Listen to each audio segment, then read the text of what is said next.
Hello, everybody. Welcome to another great episode of Distilled, Brewed, and Reviewed. My name is John. This is the world famous Sipping Den. And down here is where I do a lot of my videos on everything that has anything to do with alcohol and coffee. And you know what?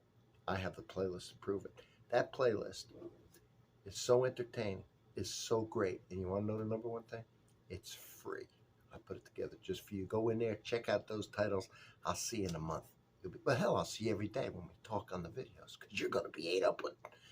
Now, today we're going to do a wine. Kristof 2022 estate-grown Chardonnay. Yamo Carlton Ave. Willamette Valley, Oregon. Nice artwork, isn't it? I have done several other ciders. Oh, they make some good ciders. Now we're excited. I'm very excited to see about these wines. 2022. Let's see. These estate. Oh, by the way, it says when I read when it said estate grown, that means that the grapes come from the same property as where they are turned into wine. Right? They don't source their grapes or send them somewhere else to be made. It's estate. They're grown and turned into wine, the same location. So, it's an interesting story if you ever Google Kristof farms.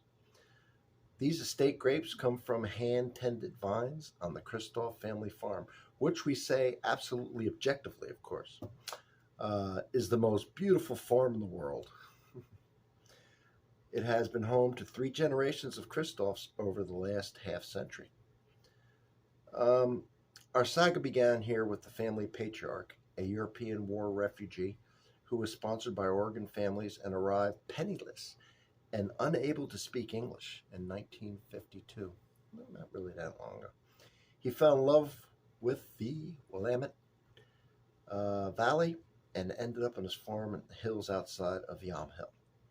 The vineyard is overseen by bears, eagles, a stern guard dog, and loving owners. It is 13.5% alcohol by volume. If you want to, does this have it on here? See that word right there? The way to pronounce that, it's easy to remember. Willamette. It rhymes with damn it. So if people can't do it, it's Willamette, damn it. That's how I remember it. May not be conventional, but that's how I remember it. The family's cool. The family... Actually, if you read about it, well, you won't have to, I'm going to tell you here. Kind of started in, I think they're Armenian. They were living in Europe. And then the war broke out, World War II. And they kind of did some spying on the Nazis, right? Bad people. And then the Nazis were defeated, but the communists took over where they were living. And then they couldn't win. Then the communists took everything they had. That's why when he escaped, came here penniless, right? He was going to be killed and persecuted by the Nazis, and then he was persecuted by the communists. Anyway, made it here, made it to this farm. Originally, it was a cherry farm, and then they converted it over to cider apples and are planting some beautiful grapes now there. So, doing a beautiful thing there. This guy also works for the New York Times, and I believe him and his wife were the first married couple to win a Pulitzer Prize. At the paper. So he's got a long history. He's an interesting guy. Anyway, shout out to him. Shout out to Kristof Farms. And a shout out, and he'll know why, to a great friend of mine now for, over 40 years. Yeah. Hell, 45 years. Tom, you know who you are, buddy. Tommy, great friend of mine. All right. Anybody you keep up with and can talk to like you just saw him yesterday, 45 years, that's a buddy. We go way back, all right? Way back. All right. Using this waiter's corkscrew here. I like that waiter's corkscrew. Get you up close and personal. All right. Ooh, believe it or not, I smell that from here. That's nice, man. Let's see what it tastes like. All right. Here we go. You know, this isn't a radio, so I'm going to let you look at the color.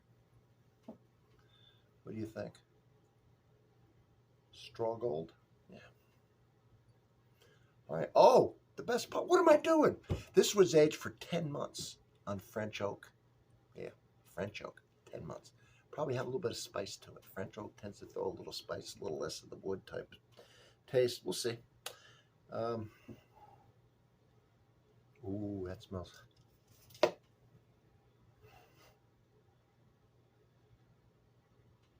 Wow. Tell you what, I gotta get pear, big pear. Pear #1, apple, peach, those type of flavors. And I think if we were all sitting around having this and smelling it, everybody be throwing out these light white yellow fruits. I think they'd all be in the ballpark on that. Very pleasant. Even a little sweet floral like honeysuckle. Anyway, very pleasing nose.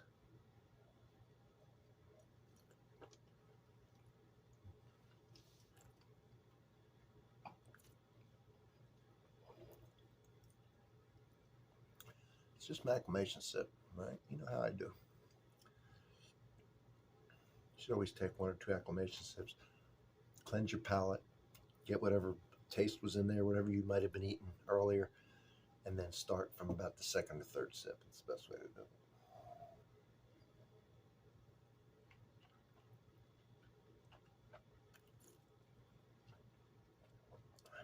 it. Now I'm really going to go in, I'm going to concentrate. First, we'll talk about the body. Let's go in and really.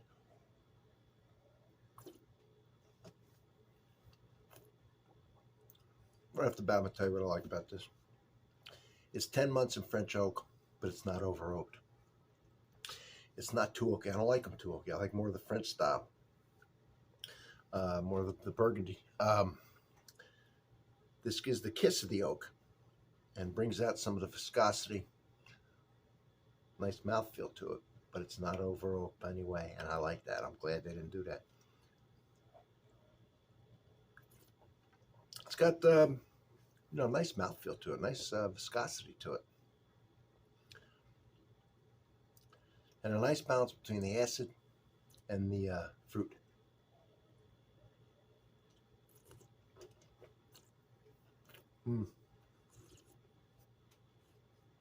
I do that. I could pull some of that wood out, some of that spiciness you too get from that. It's not real buttery. Not a lot of malolactic acid in there. At least I'm not detecting it. Detecting more of the fruit. So it's not hidden with oak or with the malolactic butter taste. The fruit shining through, and it's all those white light fruits. The green apple, the pear, the peach.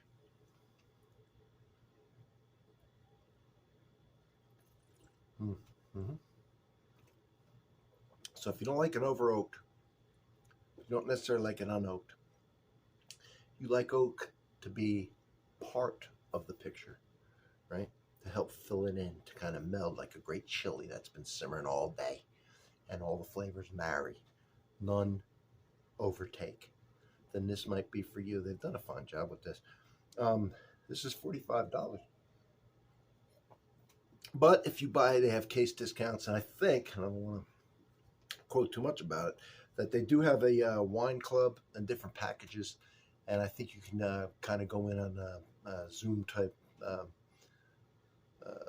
call type stuff and ask questions and stuff if you're part of the the club there. So if you want a nice Chardonnay, and I'm picky on Chardonnays, and I generally don't really like American ones. They're too buttery and too oaky for me, and I've got into the French. But this one's a nice marriage, and it's not California, a little cooler up in Oregon. Makes a difference. So they know what they're doing here. Yeah. Now, how do you say that word? Willamette, damn it. I'll see you on the next one.